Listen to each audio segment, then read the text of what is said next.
And now, it's time for another Dice Tower review with Tom Vasel. Folks, there's a lot of superheroes that have changed, and the teams always change, where you have new X-Men coming in and Avengers being good, then bad and such. One of the most stable teams, and one of the best teams, of course, has been the Fantastic Four.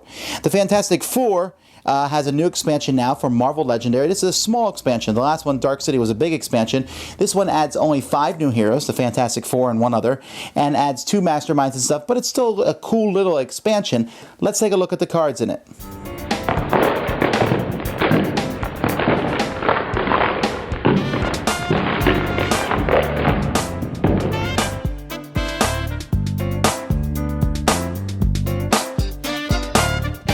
We'll start here with the Silver Surfer, who is the 5th hero in this expansion. And you'll see that he has a special ability in his card here called Focus 2. Focus 2 lets him draw a card. Essentially, this means when you play this card, you can spend money. You can spend 2 stars to draw a card. And you can do it as many times as you want. So basically, when you play this, you can draw a card. Or you can not draw a card. You actually have multiple opportunities to do with this. It's a very useful card. And he has quite a bit of these focus. This one, you can focus 6 to kill any villain. That's 5 or 6, although you'll need more than just this card to do that. This one here, you can focus 9 to do 9 damage. Crazy powerfully good. And this gives you 3, but you'll still need 6 more. If you can get his best card, which lets you double all the stars you have, that's an amazingly cool card. All right, let's take a look at the actual Fantastic Four. We have Mrs. Fantastic, who gets extra damage if you play cards that cost 4 also.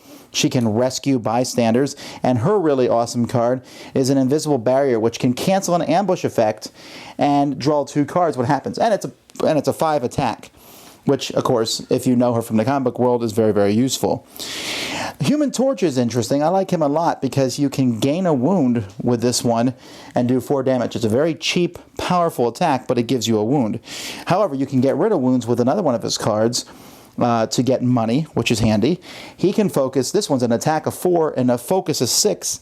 Adds another 4 attack to it. As you can see, these Fantastic Four have the possibility of huge attacks, especially the Nova Flame, which, if you play this with another Fantastic Four card, gives you +1 for each city space that contains a villain. So if they're all full, this can be a 12 attack. Massively cool. Then we have good old Mr. Fantastic, who has some cards, again, with focusing, or just the ability to draw cards, or an attack that gives you 1 for every card in your hand. Very useful. And then his most powerful card is the weapon that should not be used, the Ultimate Nullifier, which basically cancels their effect, but he gives +1. It's a 4 attack, +1 for every star you have, but only against a mastermind. Still, though, you get 5 stars, 7 stars. This could be one of the most powerful attacks in the game. Then we have my favorite of the Fantastic Four, Mr. Ben Grimm the Thing, who has a simple money card, but if used with other Fantastic Four cards, can give you double money. He can focus to do extra damage. And then, of course, it's clobbering time, which if they had not included this card in the game, I would have automatically given it a negative rating.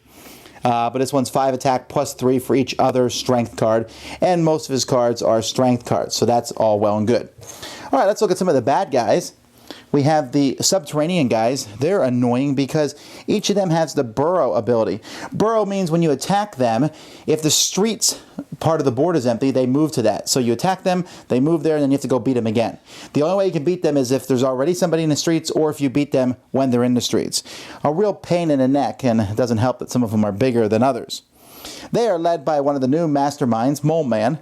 Mole Man he's like an annoying leader in a sense, because he can make all the subterranean villains escape, but he is certainly one of the easier villains.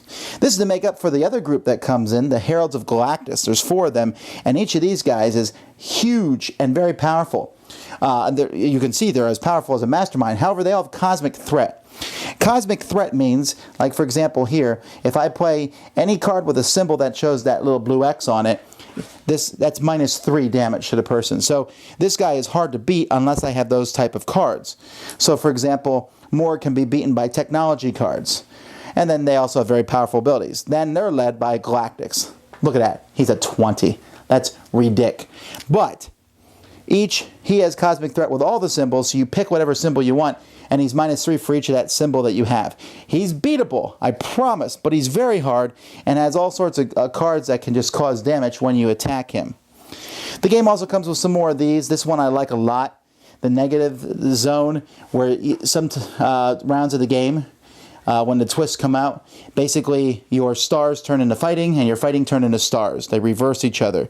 Or your mastermind can have a force field. Don't use this with Galactus, it's ridiculous. Or there's a flooding and it's killing lots of heroes. So this is some of the cards that come with the game. You know, it's kind of weird. I think I might like this one better than Dark City. I mean, granted, I like more. So the Dark City had tons of stuff, and this doesn't have tons of stuff, but I like it a lot. First of all, my first thoughts on the Fantastic Four is if you're going to play with one of them, you better play with two, and it's just really fun to play with all four of them. Or throw Silver Surfer too if you want, but I don't care about that.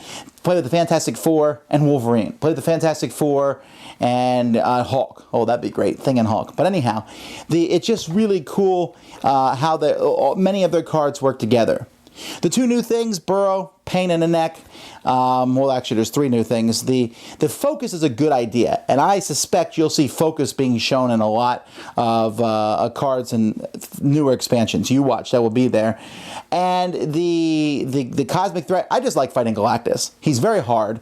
I have not yet beaten him yet because his special ability, as his Master Strikes come out, he's blowing up sections of the board, and if he blows them all up, he wins. So you're fighting against that and fighting against...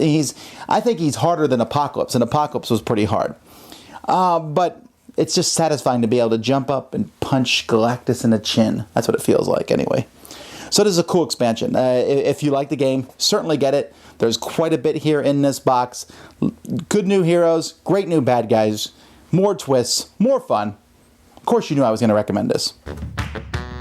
Thanks so much for watching the Dice Tower videos. Find more great videos and reviews, as well as our top-rated audio podcast at Dicetower.com. You can also find other great shows at Dicetowernetwork.com. I'm Eric Summerer, and you've been watching The Dice Tower. The Dice Tower is sponsored by Cool Stuff Inc., where you can find great games for great prices. Cool stuff in stock. Check them out at CoolStuffInc.com. Shut the door! There.